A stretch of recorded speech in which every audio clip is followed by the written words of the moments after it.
And greetings. Happy Tuesday. Welcome to the Steve Deace Show, live and on demand here on Blaze TV, radio, and podcast. I am Steve Deace.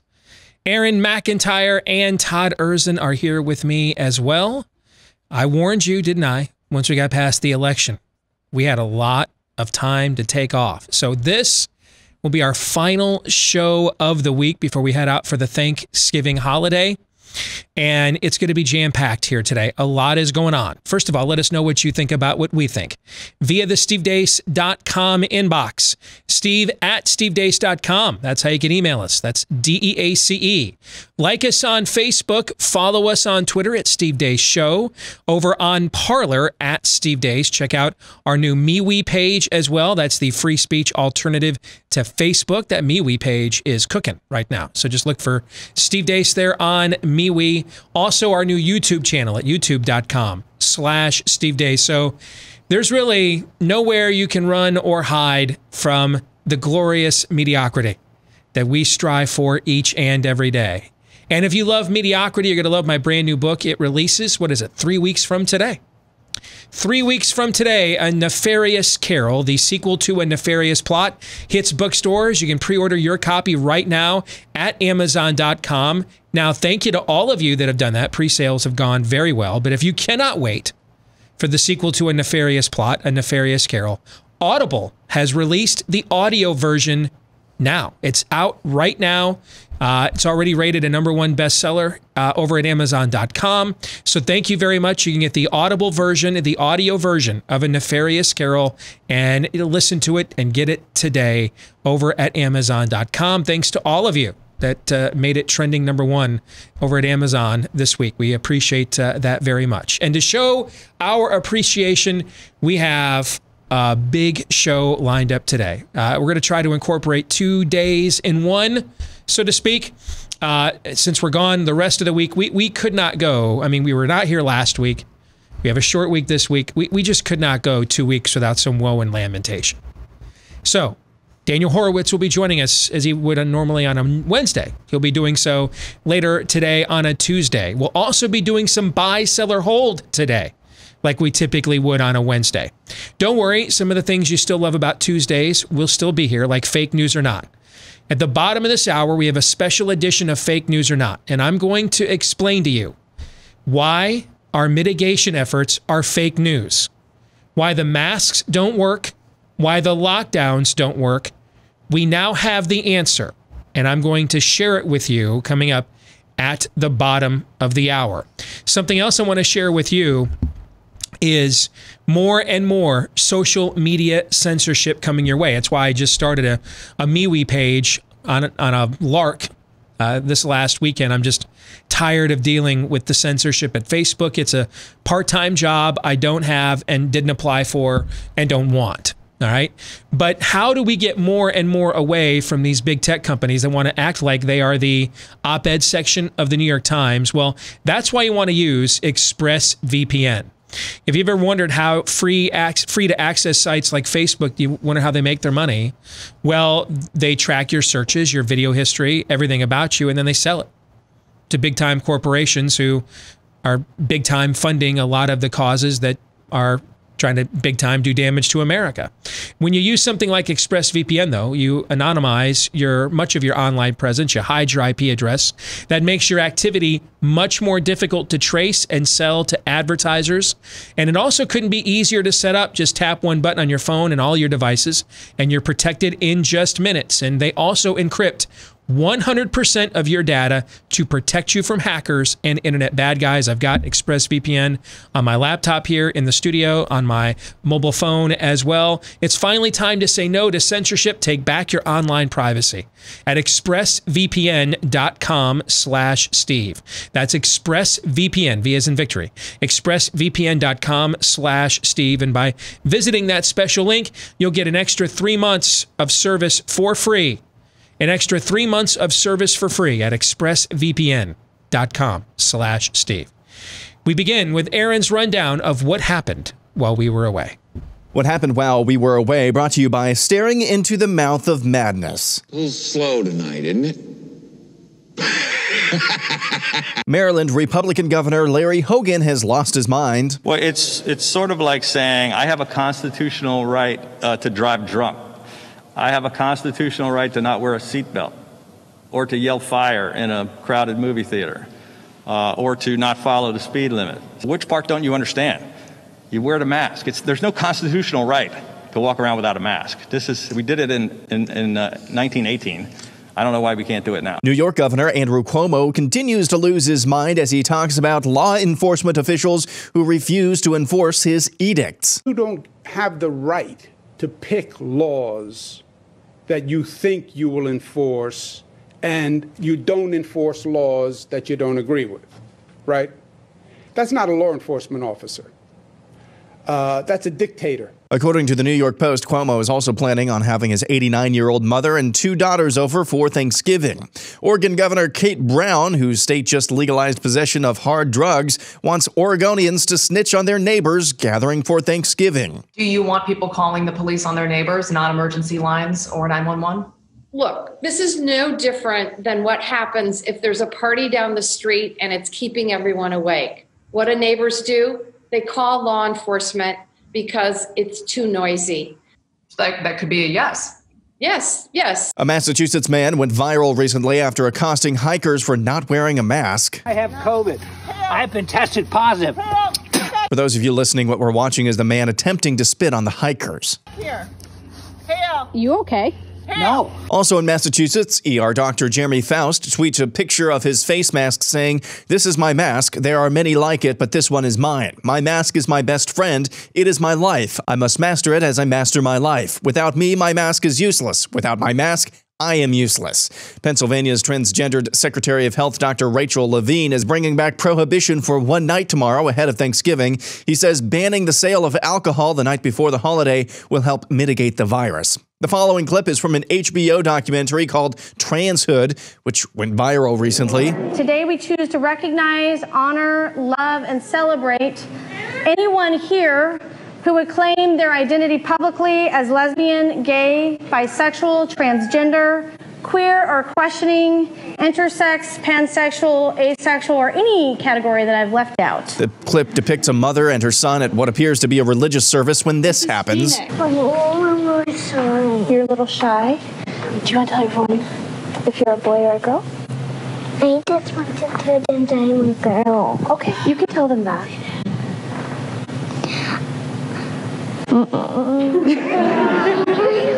Okay. Phoenix would like you to know that she's a girl and she prefers she and her pronouns. This way. May you be well, safe, and whole. We honor you exactly as you are. In other news, Senator Dianne Feinstein is preparing to step aside as the top Democrat on the Senate Judiciary Committee. Apparently, to leftists, the dogma didn't live loudly enough inside her after the confirmation of Amy Coney Barrett to the Supreme Court. The General Services Administration, with President Trump's blessing, has formally acknowledged Joe Biden as president-elect and has begun the process of a formal transition. According to Fox News, the state of Georgia has extended its use of absentee ballot drop boxes for the January 5th Senate runoff elections. Ballot drop boxes have been one of the areas of concern of voter fraud over the ease of misplacing ballots. And finally, science. Oh, crap. Oh.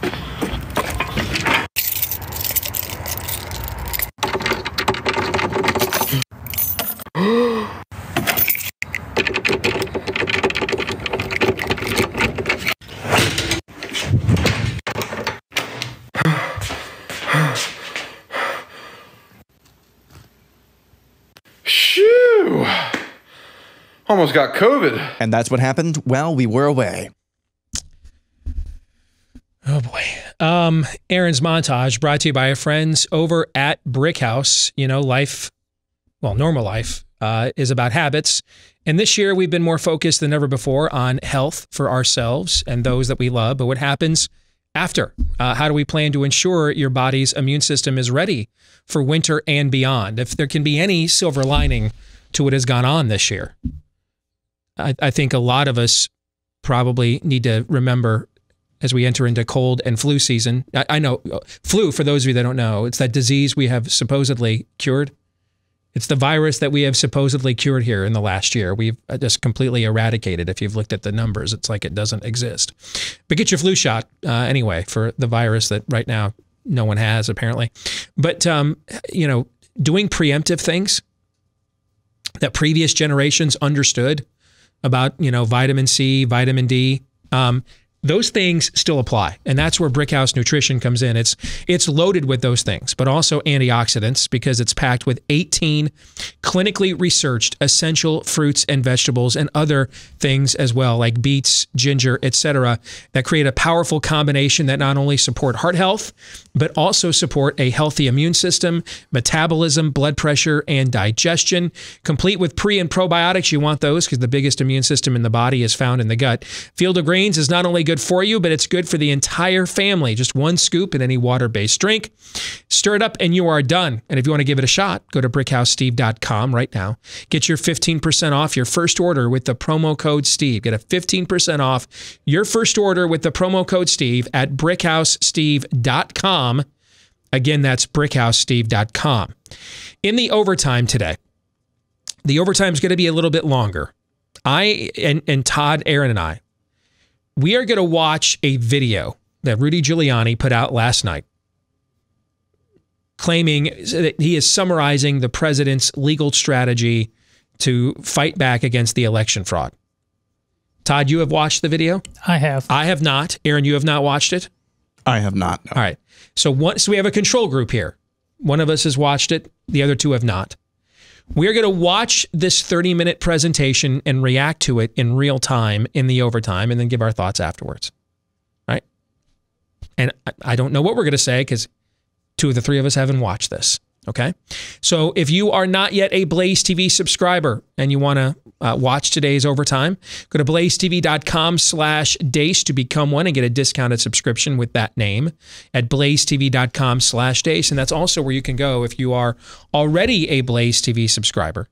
You can go there and watch the overtime after we record it later today following today's show. And then I post the link to that, by the way, on all of our social media pages. So if you follow us on any or all of our social media accounts, you'll get the link to today's overtime and every day's overtime posted there once it goes up online. Let's get to what is in the montage. And the first half or so,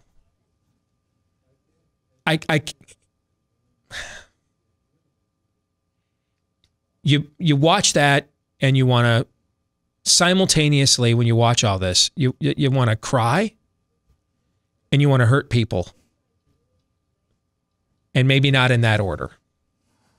But I kind of feel as if we're going to be able to have all those conversations again on a routine basis in the future that's coming. You know what I'm saying? Like, I don't think as undeniably depressing as the first half of Aaron's montage is. I don't think those stories are going away anytime soon. Do you? No. No, neither do I. And I hate to say it, I mean, but that's what it looks like when your culture collapses. They sort of feel like evergreens to me, right? Sure. So we could always go back there. I want to go to the end. Not the funny video at the end, but the real end, like Jim Morrison style, the end.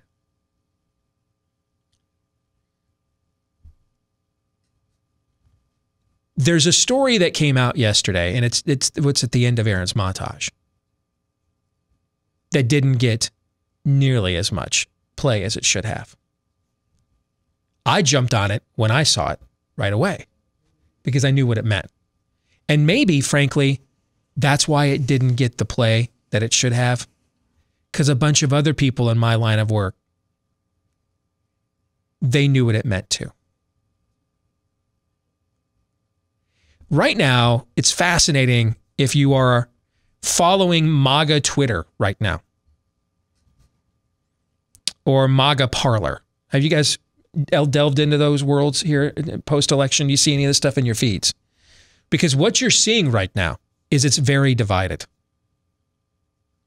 And the object or the source of the division is the Georgia Senate election. Have you noticed this? I have. There are people with large but grassroots following, like the Columbia Bugle would be an example, right? They have whoever that is, has a large MAGA social media following, a large one. Election Wizard is another one. That's a guy that actually I found him the day of the election and noticed he does a lot of the same kinds of data breakdowns and things I do of early voting and things of that nature, right? And I think I sent you guys his Twitter feed, or maybe it was the day before. I think I sent you guys one of his reports, and it looked a lot like the stuff we do on our show. Okay, those are some of the examples of people that are not household names,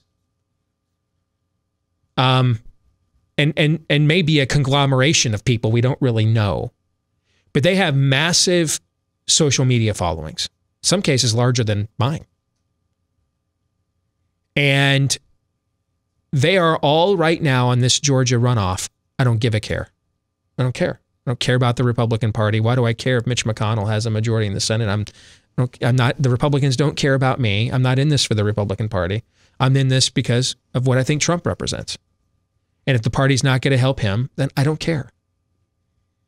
We weren't Republicans before Trump, and we're probably not going to be minus him or somebody that has some combination of his agenda with his pugilistic style. Maybe if they can even do it with more polish, right? That seems to be kind of their message, right? Yeah. And then you see people that were more established in conservative media before Trump, but are now identified as pretty hardcore MAGA people that are all over these people for this message. In fact, this first group I mentioned that many of you maybe don't know of, or maybe more of you do than I know, and that's one of the reasons why they have such a large social media following, is it's a lot of you in an audience of a place like this. This debate has gotten so much prevalence and has become so divisive that yesterday Don Jr. himself weighed in on this. Right. And, it doesn't make any sense to just, give the Democrats the Senate. We need all hands on deck, blah, blah, blah, right? And, I've had these discussions and debates over the years, and I've been on both sides of them. Much of my career, I didn't think the Republican Party was worth a hoot. I still don't, by the way, with a few exceptions. I haven't been a registered Republican for 4.5 years.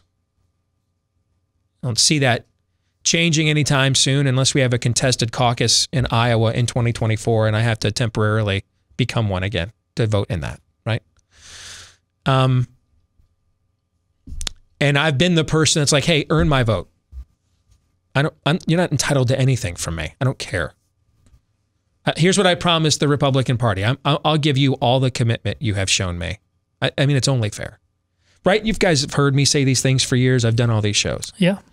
In the last couple of years, I have watched the Democratic Party become what for years I was called a nut job for warning they were going to become.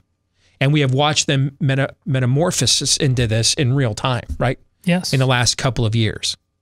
And so now I've sort of become, even though I'm not here, I didn't spend this year lecturing people that you had to vote for Trump or vote GOP, but in the last couple of elections, in 2018, I voted straight ticket Republican right on down the line. In 2022, I almost did.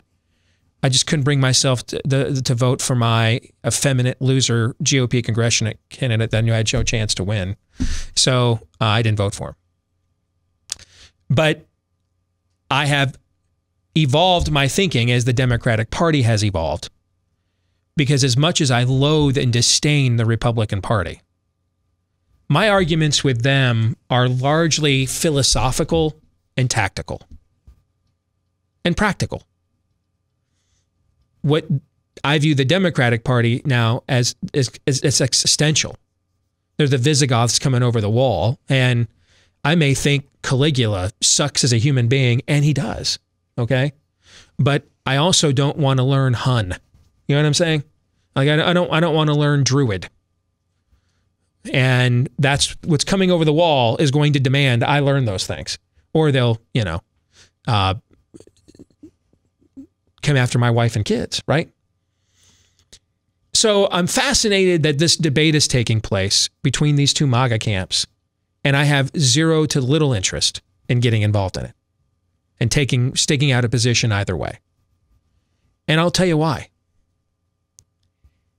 Because the Republican Party isn't worth you two groups fighting each other over. They're not worth it. Before the election, I said the best case scenario if Trump doesn't win is a total GOP wipeout. Make people feel the pain of being soft-headed. Right? Like yesterday on the show, I said, I don't have any sympathy for those parents in New York City protesting the schools being closed. You voted for all this. Did you vote for Joe Biden? Then you voted for this on a national level. So own it, man. I have no sympathy. None. In fact, I'm gleeful to watch you, do not be deceived. God will not be mocked. A man will always reap what he sows. I am actually gleeful to watch justice playing out in real time. Okay? Now, the situation changes a little bit because the Republicans did much better in the House than I would have ever envisioned when I made that statement before the election. Because with such a slim majority now, the Republicans won't get away with voting with Nancy Pelosi. With a slim majority, you're going to see, even moderate Republicans, with a slim Democratic majority, with the Democratic Party so weakened in the House, you're going to see them, for the next 2 years anyway, in the House, they're going to look like Joan of Arcs. I mean, they're going to be pretend right the whole time. They won't like give in on anything. Except for fake money. Everybody's giving in on fake money, so if you want fake money, you're all going to get your fake money. Okay? But like on all the other stuff, you won't see Republicans cave to Democrats on anything. They're going to force Nancy Pelosi to have to manage, if she retains her speakership, they're going to force her to have to manage the squad along that wants to continue continue sprinting towards Gomorrah with a caucus that is scared to death about losing its majority with, what is it going to be, 7, 8 seats or something like that, right? Right. You're going to see the Republicans all are going to look like the Freedom Caucus for the next 2 years. Kevin McCarthy isn't one of us, but you're going to swear that he is. You'll be sending me emails like next April or May. Steve, I don't know. You know, this reminds me of like Lindsey Graham at the Kavanaugh here. I'm going to get him. You know I'm going to get him. I know Kevin McCarthy, what he was before, but look at what I'm seeing now. That's what's going to happen. Mark the tape. It's going to go down. All right? You're going to see the Republicans in the House look like a Heritage Foundation conclave between now and the 2022 midterms. Because the Democrats have such a slim majority, they're going to have a difficult time moving anything out of there. And they're going to turn on each other. Because with slim majorities, you don't have enough margin to like hide people in losable districts. Hey, you vote Republican this time so that it doesn't hurt your reelect. They got to all vote in lockstep to get anything done over there. They got to all vote left to do anything. And there's going to be about 10, 20, 30, 40 members of the Democratic caucus that aren't going to want to do that because that's going to be their seat that gets lost in 2022 if they do. And they're already sniping at each other. If it weren't for the Trump election challenge, the biggest political story in the country right now would be whatever the hell Nancy Pelosi has on her hands right now. But we're not really talking about that because of the election challenge stuff, right? All right. But if it weren't for the election challenge stuff, Nancy Pelosi trying to herd these cats would be the biggest story in politics right now.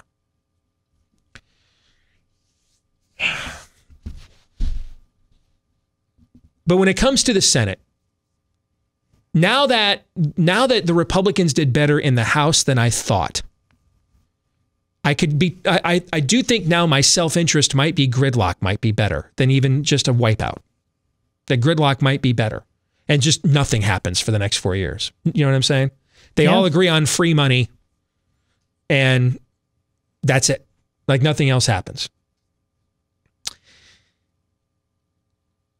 Because the reality is, this party isn't serious about this. And what was announced in Georgia yesterday is proof of it in real time. While you saw Brian Kemp eunuch himself, you saw the Georgia Secretary of State go full Mitt Romney. and you're being told, if you're in this Columbia Bugle group, if you're in that hardcore MAGA group, we don't care about the GOP. Show us you're fighting for Trump, and then maybe we'll vote for your Senate candidates. If you're in that group, then you don't really need to argue with the people in the other group, and vice versa, by the way. Because what the Georgia Republican Party announced yesterday is they're just going to let the exact same system that was in place for the presidential election be in place for the Senate runoff. You know, I've said this before and I'll say it again. You can't want people to win more than they do. You can't. I've said this before and I'll say it again. No campaign can rise above its candidate. And you guys in these two MAGA camps can give the best, most eloquent exhortations on your respected side in this debate. But understand that you're arguing over a carcass called the Republican Party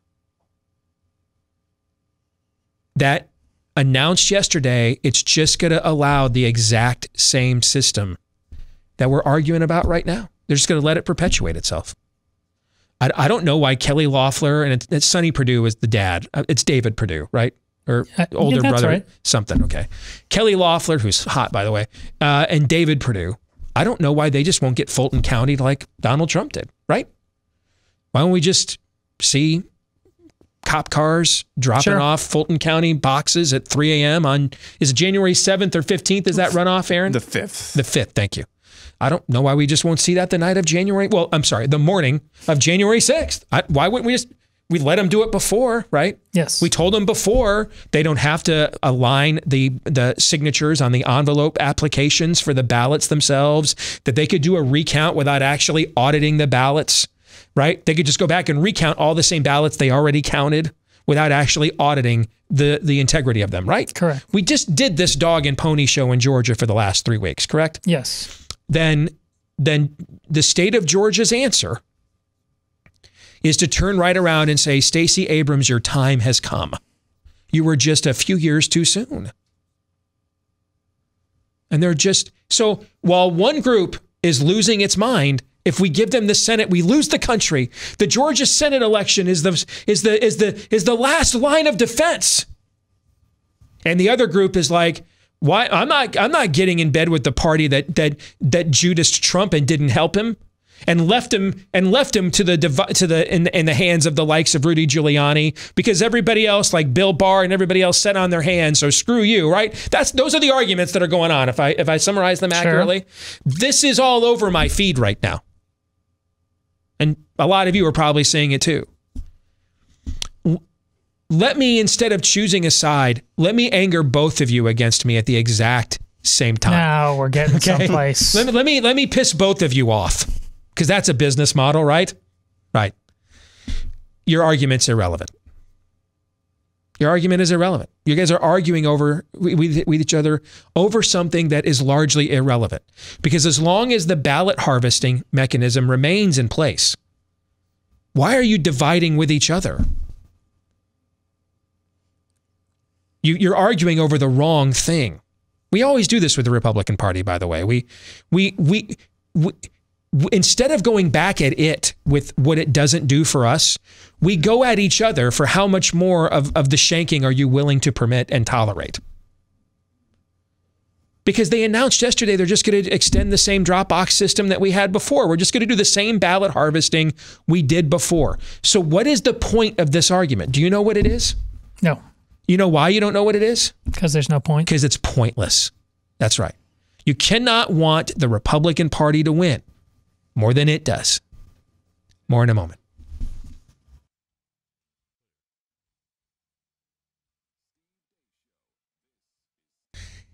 And we are back here with the Steve Deace Show, live and on demand on Blaze TV, radio, and podcast. Real quick before we get to fake news or not, I don't know if you guys saw this, but I've not seen the updated daily ratings for yesterday yet. But on Friday night, in the top 6 time slots, Fox News only won 2 of them. Finished in 3rd out of the 3 cable news networks in 2 of them. that is a yo.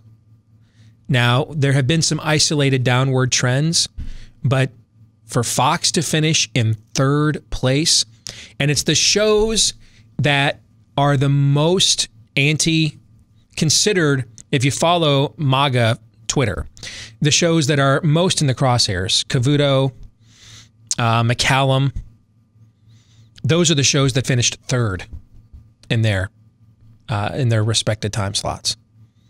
So they are clearly costing themselves some audience.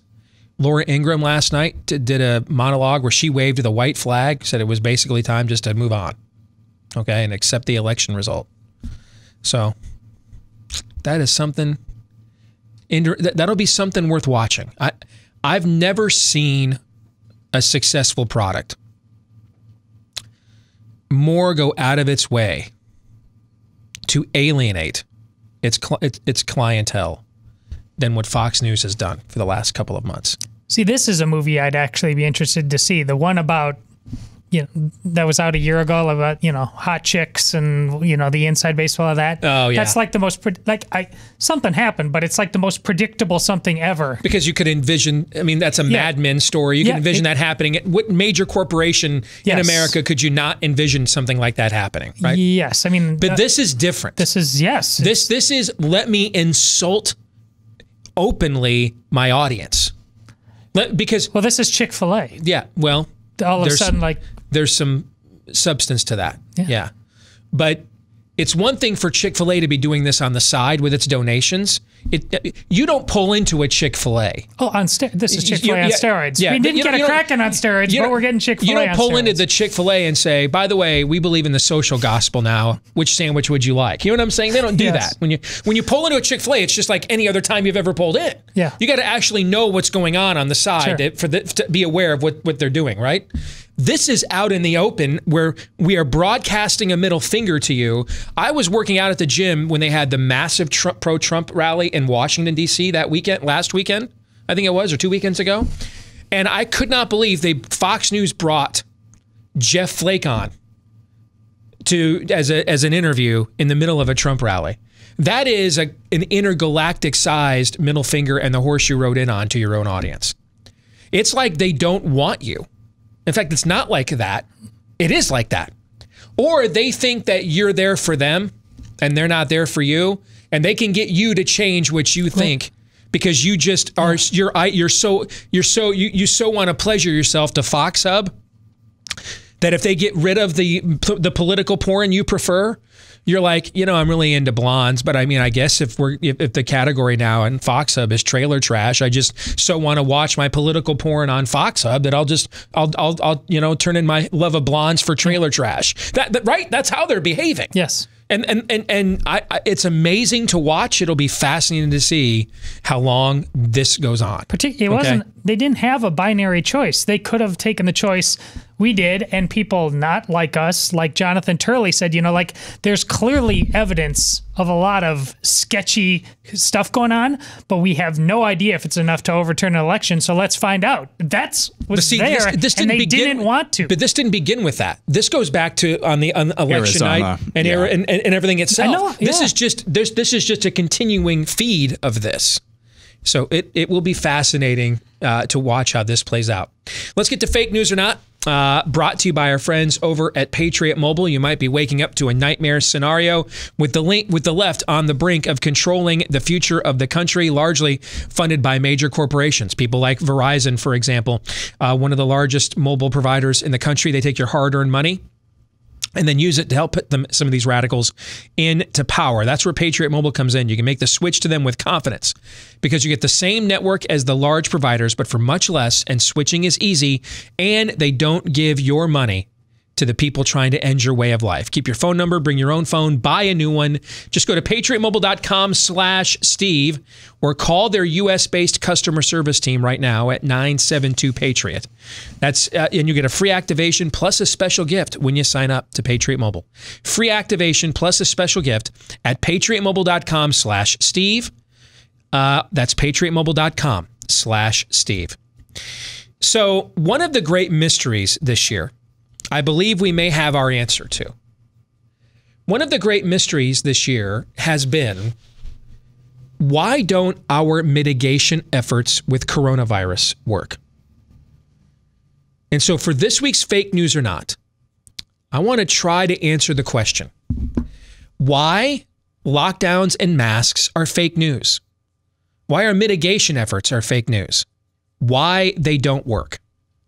For much of 2020, governments around the world have been attempting mitigation efforts against coronavirus, and all of them failing to varying degrees. There's not a single success story anywhere in the world.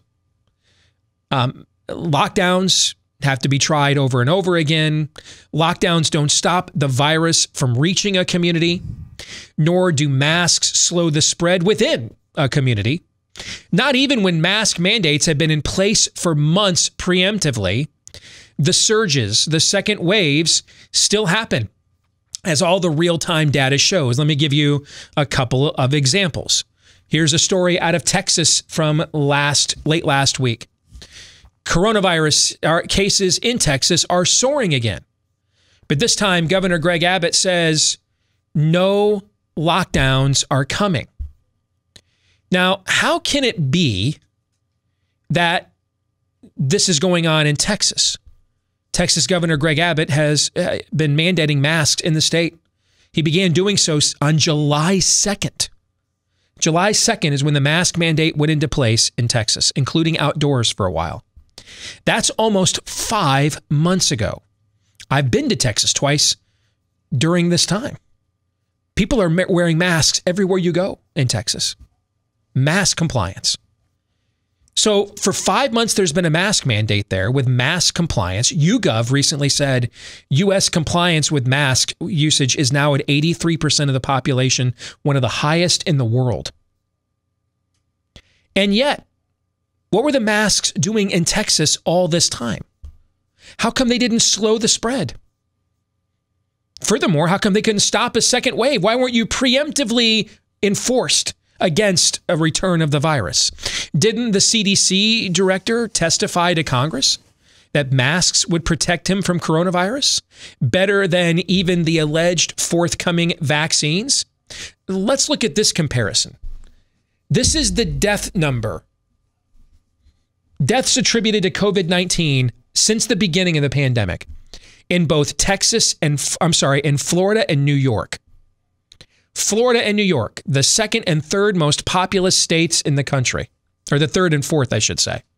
Look at these numbers. One of these states has every lockdown, mask mandate, mitigation effort known to man, and then some. The other is Florida, another state I was in recently, where people, unless you go to Disney World, aren't wearing any masks outdoors. You do wear masks indoors, a lot of places in Florida, but there aren't any masks outdoors. There's no more emergency order in Florida. There's nothing holding anybody back from sellout stadiums or ending masks on a statewide level. Local communities are still choosing to enforce this. Local sports teams are still limiting to the crowd sizes, but they have been rolling back their restrictions on a statewide level since September. And you see that chart, we were told New York was the great success story. And yet, look at its death numbers compared to Florida. How can this be? Well, see, the reason that the masks don't work, and neither do lockdowns, is because our mitigation strategy is built on a faulty premise. This is all being done to stop something called asymptomatic spread, meaning people who carry the virus but may not know it because they don't exhibit any of its major symptoms. Like when I went to Disney World, I didn't have to take a COVID test last week to get in, but we did have to have our temperature checked every day because what is the number one symptom of COVID? Fever. A nagging, reoccurring fever, right? Except the notion of asymptomatic spread as the tip of the spear of a contagion just so happens to violate the established norms and precedents of biology, virology, and immunology. Is that all? That we've already known for decades. As Anthony Fauci himself said back on January 28th, before all of this was politicized. Watch this. But the one thing historically people need to realize, that even if there is some asymptomatic transmission, in all the history of respiratory-borne viruses of any type, asymptomatic transmission has never been the driver of outbreaks. The driver of outbreaks is always a symptomatic person. Even if there's a rare asymptomatic person that might transmit, an epidemic is not driven by asymptomatic carriers. What changed? What changed? He knew this. He told us this on January 28th. We knew this. So what changed? See, we are chasing ghosts here. Our entire mitigation strategy, assuming it's not some kind of psyop or cynical attempt to obtain unprecedented political power over the American people, is at best a well-intentioned sham, and the data proves it. A just published study in Nature looked at 10 million coronavirus tests conducted in Wuhan itself since May. 10 million. That's a pretty sizable sample. Here's what it found. Only 300 were asymptomatically positive. Out of 10 million, 300 were asymptomatically positive. That is 0.003%. None, zip, zilch, nada of the 1,174 contact traces that they did from these 300 asymptomatically positive cases. None of those people tested positive when they were tested. None of them were. None. Not a single one. By the way, this low positivity rate for the asymptomatic also calls into question the sensitivity thresholds of our testing, which the New York Times exposed back in August, remember? That story said our sensitivity levels are so high, we're counting as positives people that aren't even remotely infectious. The article the New York Times wrote at the time described these as, quote, viral artifacts. What's an artifact? A dead thing or something from a dead culture. A remnant, a reservoir of something that once was alive and no longer is. Let's get back to the matter at hand here, shall we, on asymptomatic spread. The World Health Organization admitted this spring, back in June, that asymptomatic transmission of coronavirus was, quote, very rare, unquote, before retracting the statement under pressure from the panic porn peddlers in the media at the time. But hey, you don't want to trust a nature study from China? I don't blame you. So how about one from right here in the good old US of A?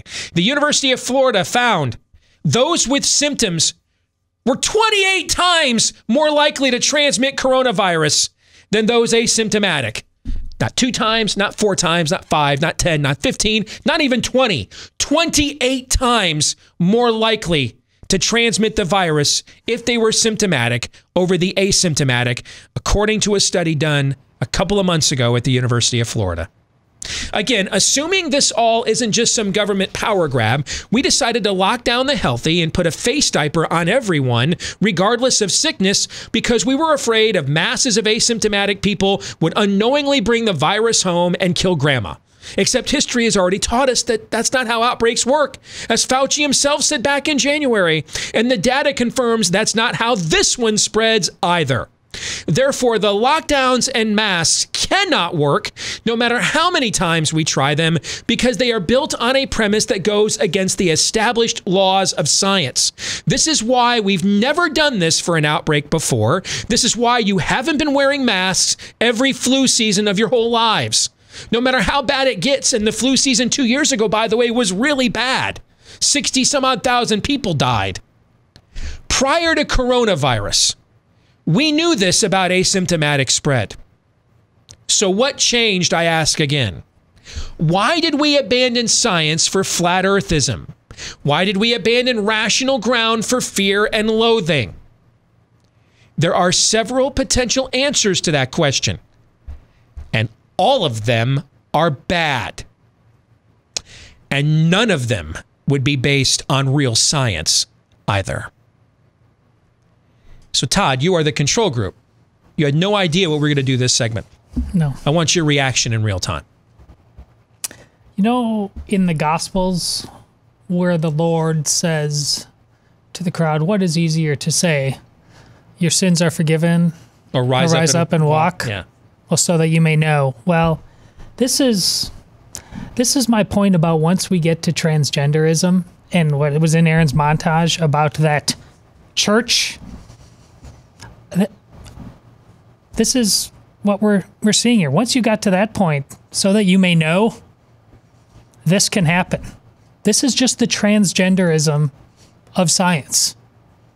Once they got people to think that a boy can be a girl and a girl can be a boy, this is easy, Steve. No matter how obvious it is with the data, it doesn't. What's data? What's math? What's 1 + 1, Steve? This is the most obvious grift ever, but it was inevitable. Aaron, you put all this information together for me. As you were compiling, what was your reaction? I'm just reminded how disappointed I am with what I'm seeing right now, even from those and some in conservative media, some even close competitors of ours here. After the election, I saw a switch of sorts. I don't know if you guys have seen this as well, to where we're a little bit more open with just embracing everything the CDC says and everything that Fauci says. And yes, this is really bad. This is the second wave. And embracing the panic porn that, quite frankly, because of the political season that we were in, you didn't probably have the stones enough to actually question, or you didn't have the stones enough to actually question your own readership and your own base. I'm really disappointed about that, but it's not surprising at this point. We'll come back. Buy, sell, or hold is next. Hey, we're back with Hour 2, live and on demand here on Blaze TV, radio, and podcast. Steve Deace here with Aaron McIntyre, Todd Erzin, and all of you. Let us know what you think about what we think. Steve@stevedeace.com is how you can email the show. That's DEACE. Like us on Facebook. Like us on our new MeWe page, Steve Deace, both places. Follow us on Twitter @Steve Deace Show, on Parler @Steve Deace. And check out our new YouTube channel as well at youtube.com/Steve Deace. Don't forget that the audio version of my new book, A Nefarious Carol, is already out.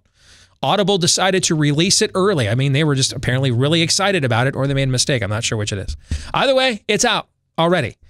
So get your copy at Amazon.com today. If you can't wait for the hardcover edition that is releasing on December the 15th, and pre-orders for that are still ongoing, thanks to all of you that have contributed to my kids' Christmas fund. Hopefully the story that was crafted you'll find at least somewhat worth your time.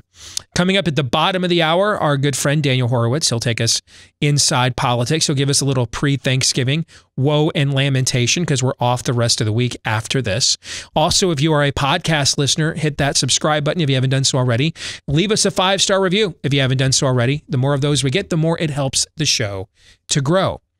Hey, you know, losing your hair isn't any fun, so we have some options on the table to do something about it.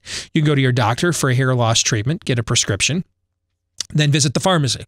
Try not to go broke while you're trying to avoid going bald. Or you can take the smarter option, and that's to go with Keeps, just from the comfort of your own home, where you're going to get the same doctor-recommended, FDA-approved hair loss treatment, but Keeps offers the generic versions for about half the cost, so big savings there. And then you're going to love the convenience. You do this all from your couch. It's all online. You just answer a few questions, snap a few pics of your hair, and then a licensed physician will review your info and recommend the right hair loss treatment for you. That's shipped directly to your door. And if that all isn't incentive enough, how about further savings? Half off your first order to get you started at keeps.com/grow. That's KEEPS for keeps.com/grow. Half off your first order at keeps.com/grow. Let's get to buy, sell, or hold. An abbreviated edition since we are out of here tomorrow, but I wanted to sneak it in anyway because just like we couldn't go 2 weeks without Daniel, we can't go 2 weeks without buy, sell, or hold, right? Because we were gone last week. So you know the drill. It's one of our more popular segments each week of the program. You in the audience throw out a prediction, a statement, an analysis on any topic. Nothing is off limits. Todd, you and I will then decide, do we buy that? Do we sell that? And since it is 2020, there is really an infinite amount of holds you may use because we don't know anything. I woke up this morning and Steven Crowder tweeted that he likes Kenny G Christmas songs. I don't even know. I don't know what to do with the times in which we live. So put as many holds out there as you need to, brother. All right. Hold them all if you need to. Aaron, go ahead. This week's Buy, Sell, or Hold, once again brought to you and furnished by our audience on Parler. You can follow Todd at Ers and West, me at McIntyre, and Steve at Steve Deace. We'll begin with Go Bucks and Cancer Sucks, who says peppermint is a better seasonal flavor than pumpkin spice. I might have said buy on this a few years ago because I love peppermint stuff. I mean, I love chocolate mint stuff. And chocolate mint's one of those things people tend to love or hate. You know, they hate it because they think it tastes like toothpaste. I love chocolate mint stuff. I love the mint holiday M&Ms. I do as much chocolate mint stuff this time of year as I can. Okay, so I love the peppermint stuff. But the repertoire of pumpkin spice is expanded and now and is so vast, I got to sell on this. Okay, especially because pumpkin spice season still spills into Christmas time. Right? So, I mean, there's still plenty of pumpkin spice out there. Maybe the greatest thing I've ever drank in my life. I talked about this last year. Do you remember this? Is it some kind of eggnog? The pumpkin spice eggnog is one of the greatest things I've ever drank. It's back out here locally again. I've already purchased it. I'm not drank any of it yet, but nah. As much as I like the peppermint stuff, it's like, hey, you know, I liked Star Wars, I liked Empire Strikes Back, and I liked Return of the Jedi a lot. Okay? So when I choose pumpkin spice, I'm basically just saying that's Empire Strikes Back. I'm not like dissing A New Hope or Return of the Jedi. You know what I'm saying? But no, I still have to go. I still got to give the propers to pumpkin spice, so I got to sell. Don't care.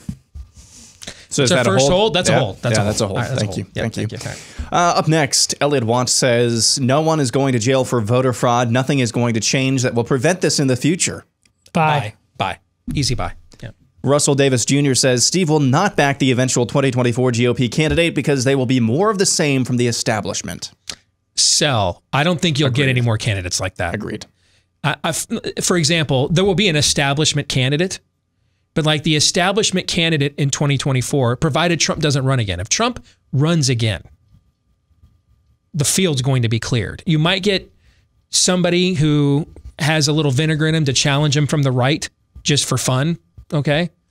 But if Trump runs again, a lot of the people that you're the most knowledgeable and excited about, your DeSantis's, who I, by the way, committed like an Italian code violation. I kept referring to him as Hispanic a couple weeks ago. I don't know why, man. Oh, flew right over my head. I don't even remember. Dude, I don't, you know, take me out back and hang me with some angel hair. I mean, or some linguine for that. That was just dumb. I'm sorry, okay?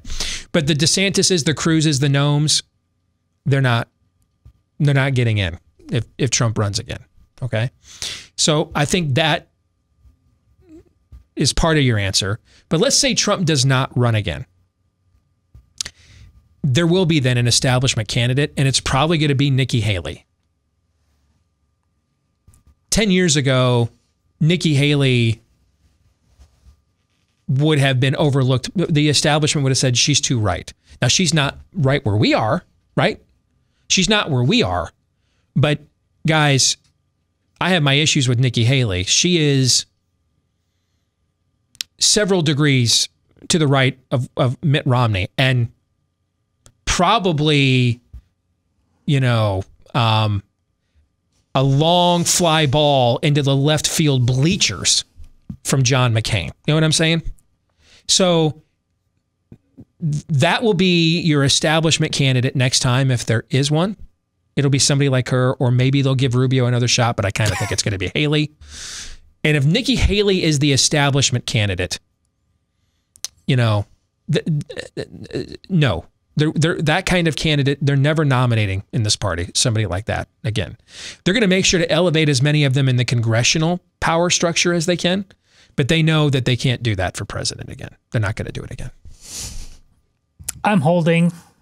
Remember not too long ago when Joe Biden was impossible? And he was. And now he's going to be president of the United States. There's no way of knowing. There's no way. Up next, we'll go to Brad Boobles, who says, top 5 songs Steve and his family can sing at Thanksgiving. Number 5, Lift Every Voice and Sing. That's the Black National Anthem. Number 4, Year of the Cat by Al Stewart. 3, State Anthem of the Soviet Union. That's beautiful, by the way. Number 2, Born This Way by Lady Gaga. And number 1, Right Here Waiting by Richard Marx. He never got back to me, by the way. He did not? Oh, that's just shocking. He did not. For those of you that know what that's a reference to, is while I was on vacay, for reasons only Allah knows, I have no idea how, this is the strangest moment, although this is different. When Suzanne Vega came at me, I asked for it, right? Because... My name is Lucas, Suzanne Vega? I dunked all over who is a Suzanne Vega fan. I mean, from My Name is Luca, right? And apparently there's about 39,000 of them because they all came at me when she sicked them on me. But I deserved that one, so I'm not complaining, okay? Somehow I ended up on Richard Marx's, the guy with the cool perm mullet, the perm mullet in the late 80s. We danced to his tunes like at homecoming and prom dances, right? Okay. And somehow I ended up on his radar. And I'm sitting there in line on a Disney ride. And I'm like, what the hell is Richard Marx tweeting me for? Right? I'm like waiting an hour to get into Pirates of the Caribbean. And I'm like, what in the world? Richard Marx is coming at me? So, of course, I've got to respond. And it was over whether to, put yourself in a hazmat suit underground over Thanksgiving weekend, apparently, And I invited him on politely, even threw a little pun. I'll be right here waiting for your reply. Said he was going to do it. Right. I said, hey, I'll have my producer, Todd, my assistant, our booker here, kind of ad hoc guy, get back to you. I must say, I'm shocked he never responded, Todd. Never did. So that's what the Richard Marx reference was. The rest of that is prime rib, man. That's a prime cut of beef right there. So buying all of that. That's Correct. Very well done. Buy. Wow, not a hold. Not a hold from Todd. Okay. Up next, Ben Costalis says 2020 will be the best Thanksgiving because it'll be spent with those who aren't scared to live life. I like that too. I'll buy that. I'll buy that. Yeah. Next, Daniel Carr says most of the COVID hysteria will end around May 2021 when the summer kills off the virus again. Biden takes credit and COVID is memory hold by the next dumb thing. Sell. It's too useful. Yeah, I think that's exactly right. I really believe what I said yesterday, otherwise I wouldn't have said it. And what's changed for me, I had this opinion or something like this for a long, long time. Yeah. But what's changed for me is, again, I won't hold on to an opinion that I believe real-time events have proven is no longer valid. So when I have no problem changing my mind. I'll do it a lot if real-time events show that opinion isn't valid. And in this case, I think real-time events have shown that. Our buddy Daniel Horowitz is going to join us here in about 20 minutes at the bottom of the hour. He tweeted something a few days ago. And I'm paraphrasing here. But he said, we have now surpassed any level of COVID tyranny that I thought people would ever put up with. Right. And I tweeted back to him, I have noticed this too, unfortunately. And I unfortunately know what that means. See, the usefulness operation, if that's what was going on during the election and all these other things, it's useful now in another way. Whenever you grant government power, whenever you vote the chancellor emergency powers, he never gives them back. Except if you take them back. And you have to take them back via confrontation. And hopefully it doesn't require violence. But there have been, unfortunately, times in history where it has. One of them is, what is a revolution? Have you looked that word up? Have you... Dictionary.com, have they changed the definition of revolution yet? But I believe, in this case, it remains an action verb, correct? The act of revolt. What is a revolt? I updated my Facebook status to share my disdain. Is that what a revolt is? No. They're not given the power back now. We gave them too much power. We're past the point in time where this was just a political op to shut the economy down and win the election. You've handed, what have I told you guys from the very beginning of this program? Progressivism is about one thing. What's it about? What's the word? Power. Power and control. It's about those two words. That's ultimately what is it about. What it's about. You have granted them too much power and control now. They're not giving it back. You'll have people that will go, I'm sorry, I'm middle-aged now and I got a hair coming in my nose in real time. That's why I keep rubbing my nose. I'm sorry for the distraction. If it makes it feel any better, I have those as well. It's just I don't have to be on camera as much. So. No, well, thank you. Yeah. You'll get people that will get situationally squishy, like our governor here in Iowa currently is. But she has shown in the past that eventually when real-time data comes in that shows she's on the wrong path, she'll jump off. And I think that'll happen again here too. It's just a matter of how long that takes. That's not what I'm talking about, okay? Her issue is a typical politician. She's getting killed right now because cases are spiking in Iowa, and she wants to make it look like you're doing something, right? That's a tale as old as time, right? A Republican in power trying to figure out how to mitigate and balance competing interests, okay? The reason you don't see this going on with Kristi Noem in North Dakota is because, or is it South Dakota? I always forget. South Dakota. Thank you. Is because she wants to run for president. Kim Reynolds is not running for president. Kristi Noem wants to. And so she has there's an extra layer of incentive for her to push back on all of this because she knows that any moment she's caught walking around outdoors in South Dakota with a mask is going to be debilitating to her as a presidential candidate. So she has an extra layer of motivation to keep, the system rejecting the system's demands that Kim Reynolds does not have. But as disappointed as I am right now in Kim Reynolds, I'm not angry with her. I understand politics. I'm just disappointed and letting my disappointment be heard. She is aware of it. The situation with these blue state governors, though, or even a few of the red state ones like Larry Hogan, Mike DeWine, these guys are progressives. You've given them too much power now, and they're going to be drunk on it. And they're not going to just give it back voluntarily. You're going to have to take it away from them. And if you don't take it away from them, the next thing they're going to do is tell you, fine, you can have just like you could leave with a face diaper. The next layer will be you can leave after you take the COVID vaccine. That'll be your get out of jail free card. So you're still handing over your bodily autonomy, your individual autonomy. This is never not going to be useful until you and I show them they can't use us anymore. That's when it will no longer be useful, when we show them that they can't use us. As long as we let them use us, it's extremely useful. Extremely.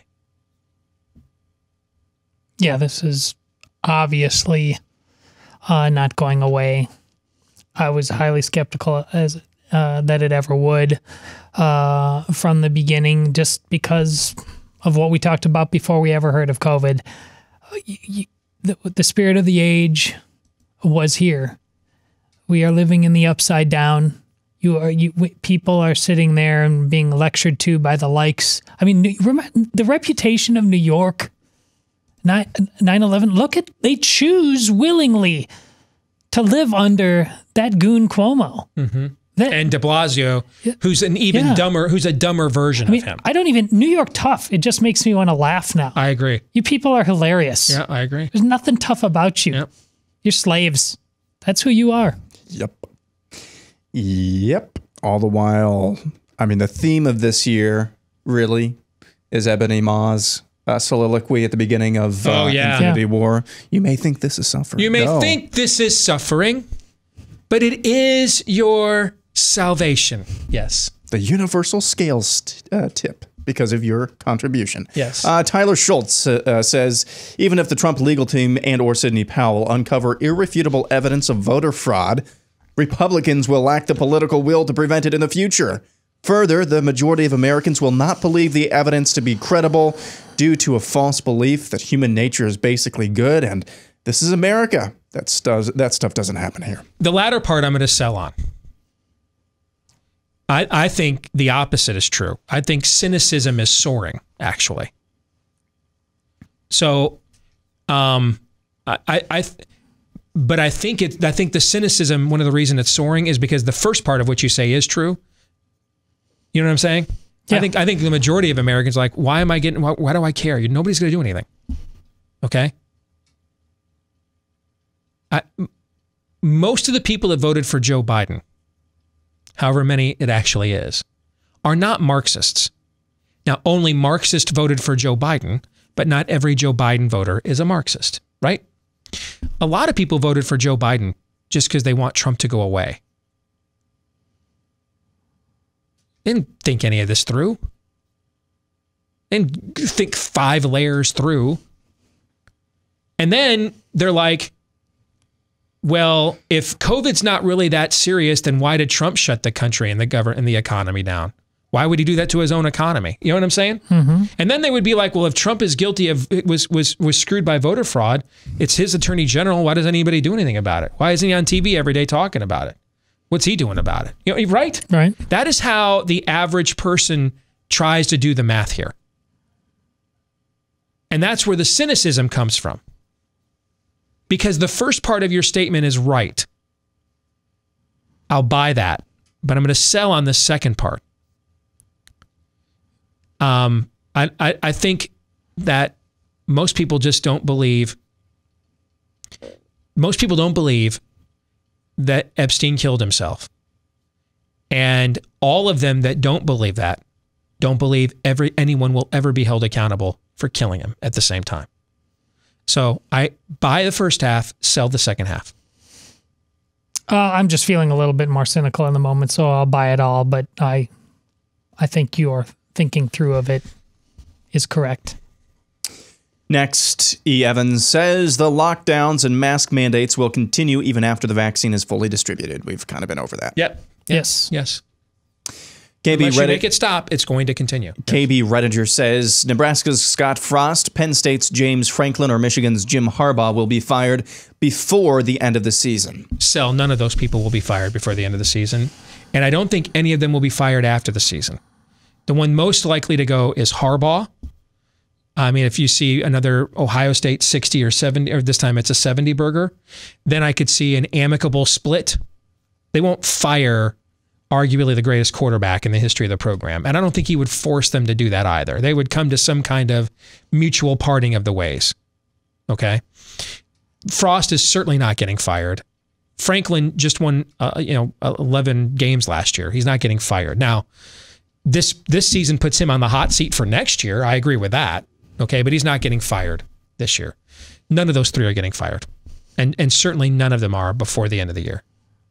I agree, none are getting fired. I can see Harbaugh being gone, and I can see Franklin. I mean, there were rumors last year of Franklin being wooed by other schools by USC and entertaining it. I think he would, for whatever reason, entertain another offer. All right. Next is Todd Hansen, who says Mount Rushmore of Thanksgiving dinner. In any order here: mashed potatoes and gravy, stuffing, green bean casserole, and pumpkin pie. The green bean casserole is, you have everything. There's a satanic counterfeit for it, right? You have like the marriage supper of the Lamb, right? What they feed you when you arrive in hell for your eternal damnation is green bean casserole. Oh. All right. You're fed that. Okay. Just to give you a little taste of holiday goodness, but the worst of all the tastes that are on the table. So, you should be deported, frankly, for even putting this option.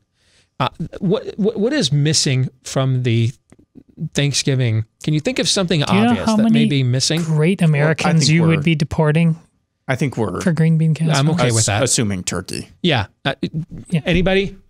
That's like a Mount Rushmore without George Washington. Okay, I mean, turkey is the stone upon which the Mount Rushmore heads are. Yeah. So it's assumed in this. Yeah, in this case, the bird that was the chief corner bird that was rejected has become whatever. Okay, yeah, but yes, okay. You can't have a Thanksgiving thing without the turkey, guys. All right, so on that premise, I reject and sell your list. And then on the moral indignity of including that disgusting and vile green bean casserole, I spit on your grave and fart in your general direction. It's a grown-up food, man. We can't expect you to appreciate it. I fart in your general direction. It's a grown-up food. But I would say, as much as I love it, I don't think it's quintessential Thanksgiving food. It's except in North Korea. I do think something obviously more quintessential would replace it, and that is cranberry sauce. Yeah, I'm not big on that. You like it though? I love it. Yeah. Okay, it's okay. I don't. It's not terrible. Like it's okay. I don't mind it. It's a grown-up food. But the green bean casserole. I mean, they inject that intravenously into your brain, into your veins in North Korea. It's a torture technique. It's dreadful, dreadful concoction. Man. Up next is Tom. The Dallas Cowboys will win the NFC East division of the NFL with the worst record of any playoff team.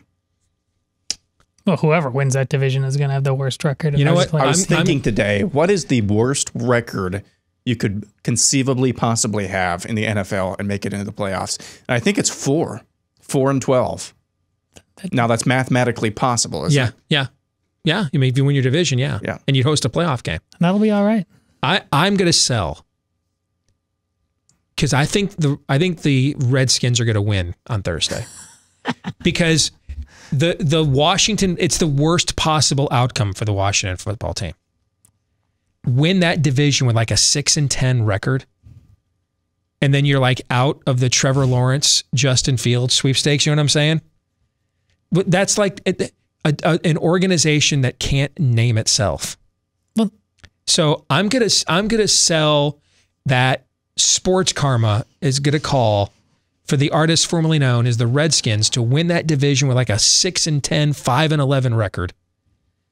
But because they made the playoffs, they finish in the draft order too low to get their next franchise quarterback, and it's the worst of all possible conclusions.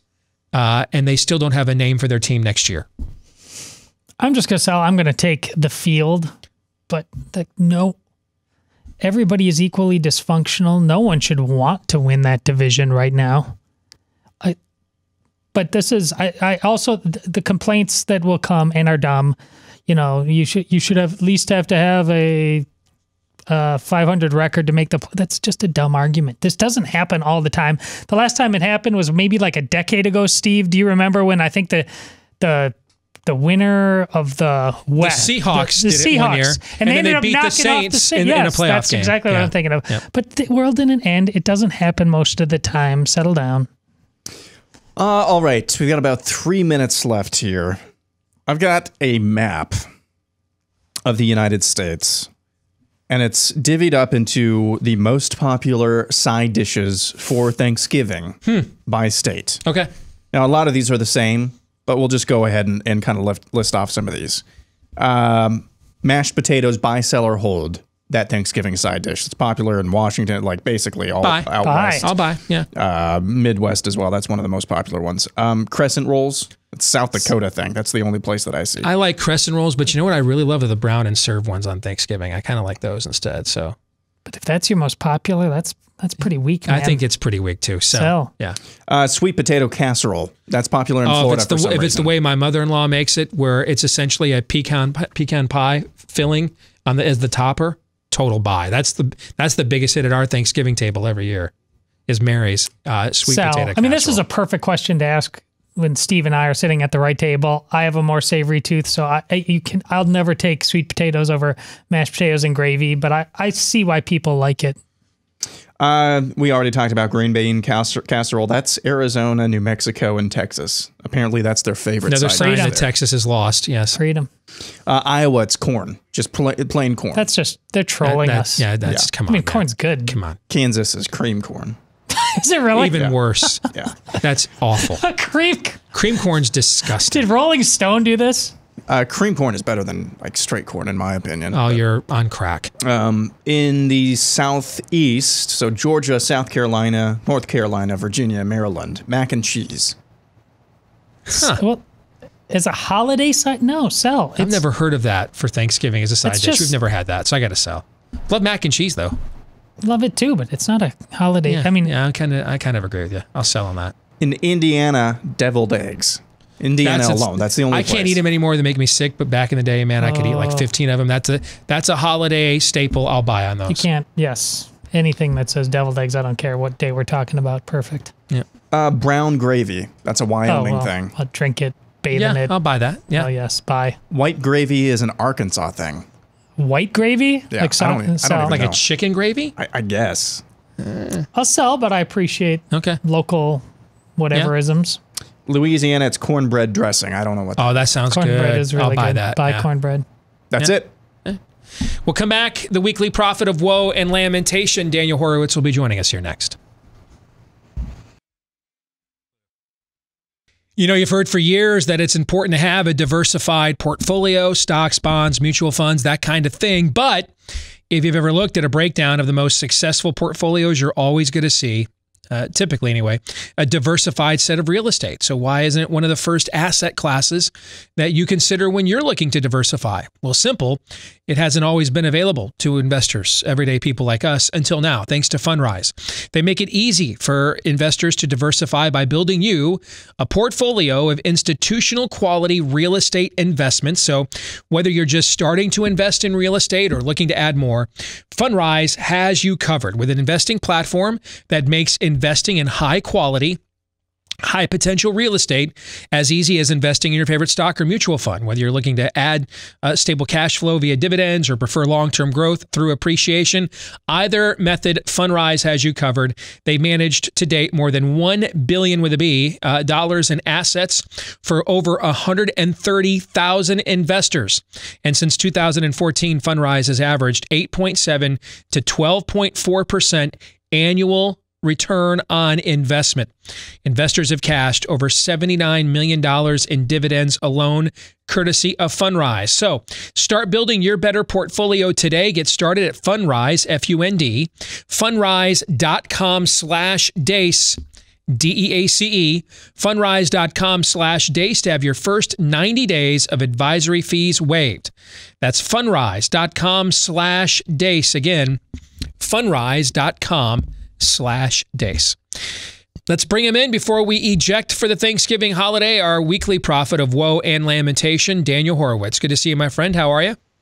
I'm doing all right. Welcome back from your vacation. Thank you very much. So, Daniel, where are we at here with this? Where's this whole thing?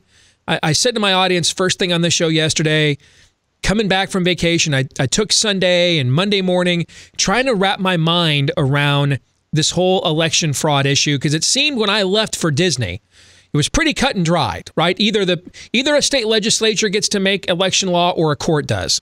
Either that's the deadline for a ballot to be in or it's not. Either a ballot must be observable or not. Either there must be a way to trace that that's a legitimate ballot through lining up the envelopes or affidavits or not, right? These are clear questions to be adjudicated in a court of law that are pretty cut and dried.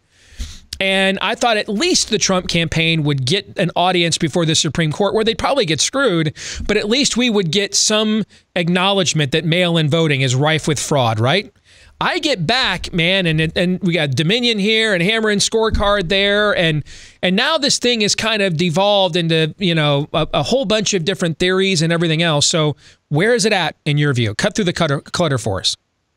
Well, cutting through the clutter, we're at where we were 4.5 years ago, where minus the golden calves and the false hope, we're screwed, except for the fact that the stakes are much higher because 4 years later, there's been a new mechanism created to turn America into North Korea. So now we have fewer options to fight back. I mean, Steve, the reality is it's not happening. I mean, I hate to tell your audience this, but it's just not happening. There is no fight. And I like the way you presented that, because it's not just that we're losing. We're not even getting on the playing field. Our views whether it's in court, whether it's in a state legislature, whether it's in Congress, they don't even get aired. They don't even get a chance. Our data, our strategies on the virus, on crime, they don't get an airing. So our narrative on voter fraud will never get its day in court. I mean, that's what it looks like. It looks like there will not be anything. I know they're appealing to the Third Circuit in Pennsylvania, but that circuit's still pretty messed up. So I don't expect much going on there. And I think the Supreme Court justices that want to wash their hands of this, at this point, they'll have a pretty clean avenue to doing so and just kind of pocket vetoing their responsibility to reverse the judicial branch's assault on election law. So let's take this then to the next election that will save America, apparently, and that's the Georgia Senate runoff, right? That's the next in the elections to save America.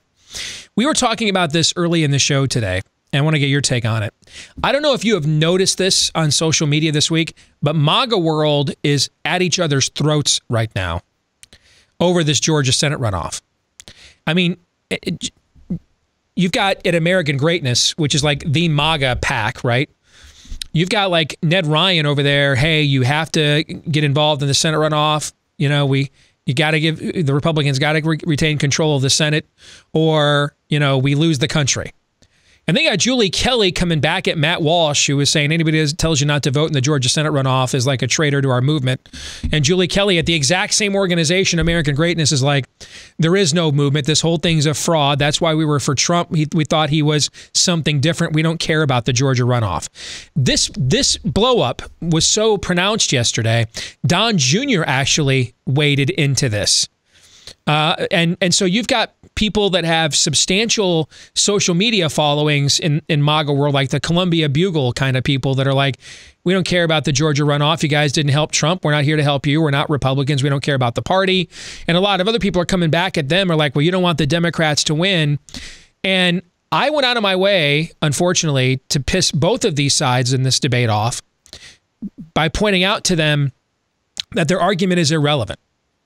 Because yesterday, the state of Georgia announced it's going to continue allowing the exact same ballot harvesting system that went on in the presidential election. So I don't know why Kelly Loeffler and David Perdue would not just get Fulton County like Donald Trump did. I mean, Stacey Abrams is going to get her way. She was just one cycle too early. She may very well be the governor of Georgia in 2022.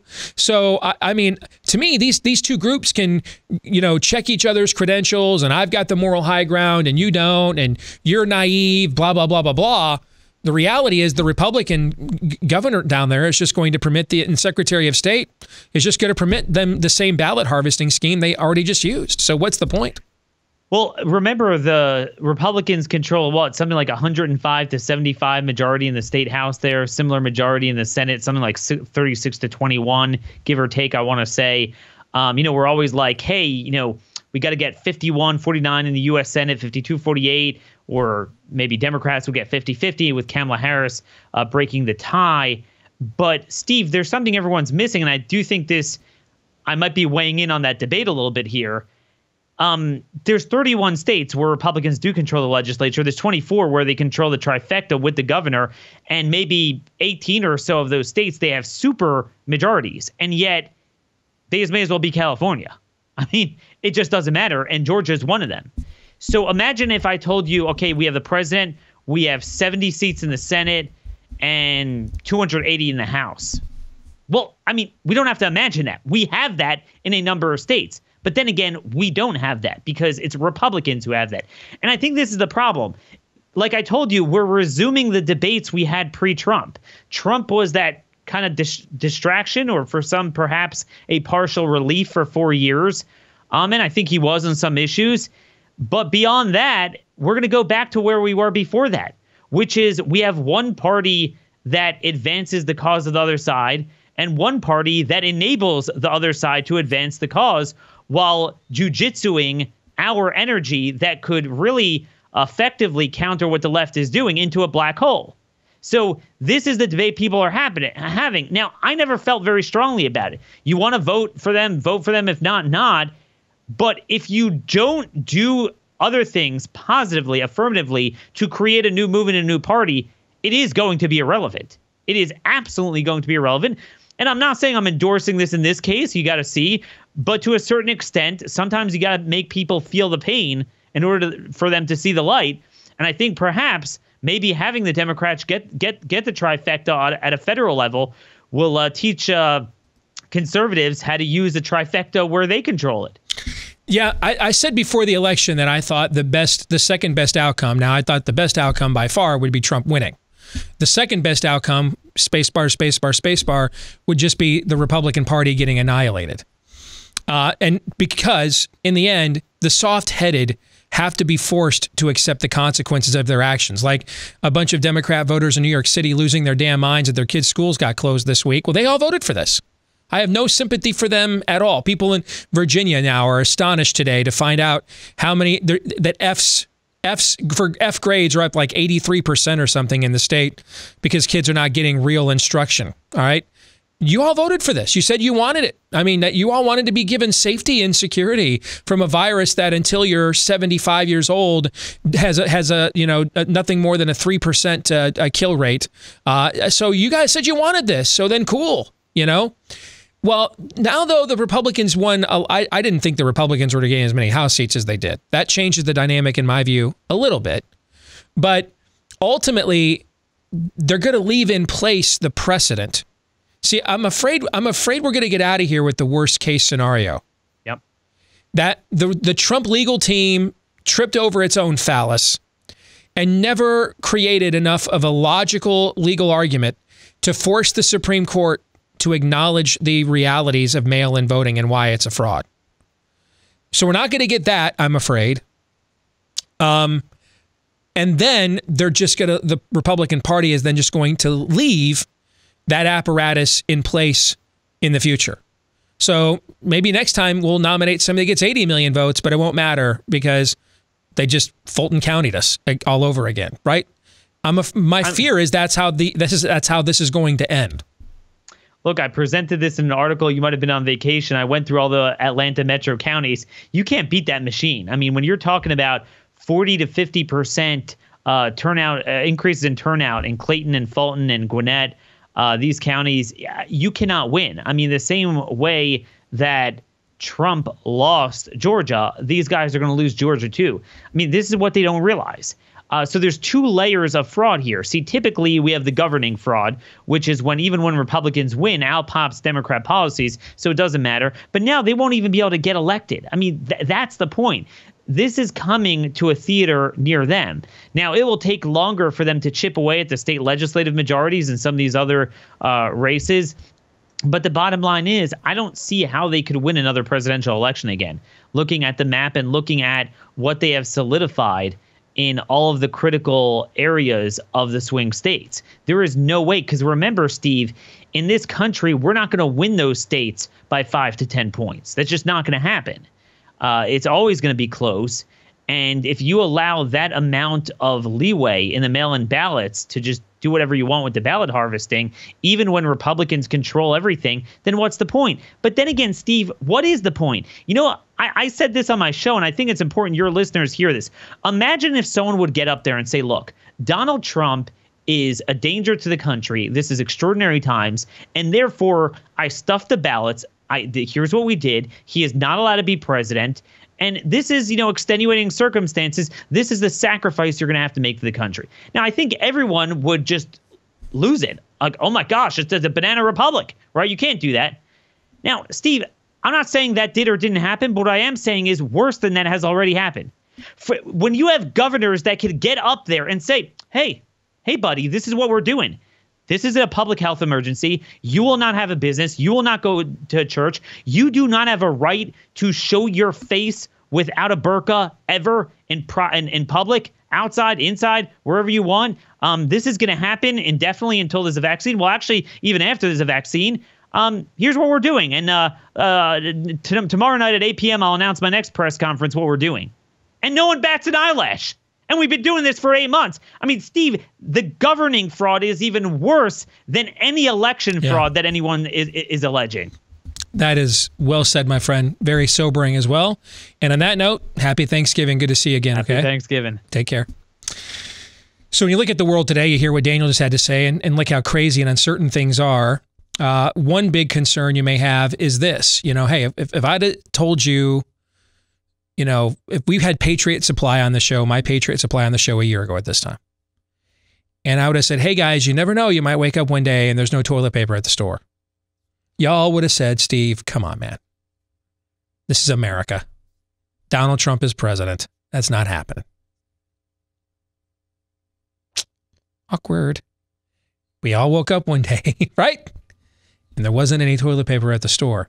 Who knows, maybe the next time something we think right now is unforeseen and not possible occurs, it might be food, water, essentials. That's why I recommend My Patriot Supply. It's the only source you can use for trusted emergency food preparedness. Right now, you can save $100 on a full 4-week supply of nutritious meals that supply the 2,000 calories you need per day to save your life if indeed we wake up and the unforeseen happens again, like it did earlier this year. Again, save $100. That's pretty hard to pass up, especially right now, on a full 4-week supply of nutritious meals when you go to Prepare with Deace, D-E-A-C-E, preparewithdeace.com. Again, that's preparewithdeace.com. Thoughts on the conversation we just had with Daniel? I don't think Daniel would have any argument with me, even though we come from different theological underpinnings, that a distinction I think Steve, Aaron, and I would make about Old Testament versus New Testament is the Jewish experience is who we are fundamentally as a people, what our heart is without Christ. Christianity is who we are called to be. So my question for Daniel would be, what are we the Jewish people right now that are in Babylonian captivity, or are we the Jewish people that are still in the Promised Land but are just living our best Epicurean life now? I mean, which version of that? I think the four of us could all because it's some version of not good at all. We can all agree on that. There's no high moment even close to aspire to that did certainly exist within the story, King David conquering the Promised Land, but we are so far afield from that. I mean, it is our job to just pick which one of the worst case scenarios we are within the Jewish condition, and that's what Daniel alluded to in the past. Don't get stuck right now. I'm just thinking that the stolen election and things like that, the stolen government has been with us for months on end. And it was with us before even Donald Trump. And we keep being fooled as thinking, this last election, the most important one now, it's been broken for a very, very long time. Yeah, I think that you get here, what's happening isn't the break. It's the result of the break that has already occurred. We're fighting the symptoms here, not the disease. That's what the debate about whether to vote in the Georgia Senate runoff is about, and whether you hate America if you don't, or whether you're a sellout if you do. Okay, that's all irrelevant, because if you're just going to let them harvest ballots as they did before, again, you're treating the symptoms and not the disease. I can't muster the energy to make the Georgia runoffs the most important election of my lifetime. I just simply can't. I could potentially, until I read that they were just going to let him run it back. Hey, run the same scam back you did before. Then I can't take you seriously then. You know what I'm saying? Yeah. John 3:17. Happy Thanksgiving to everybody, by the way.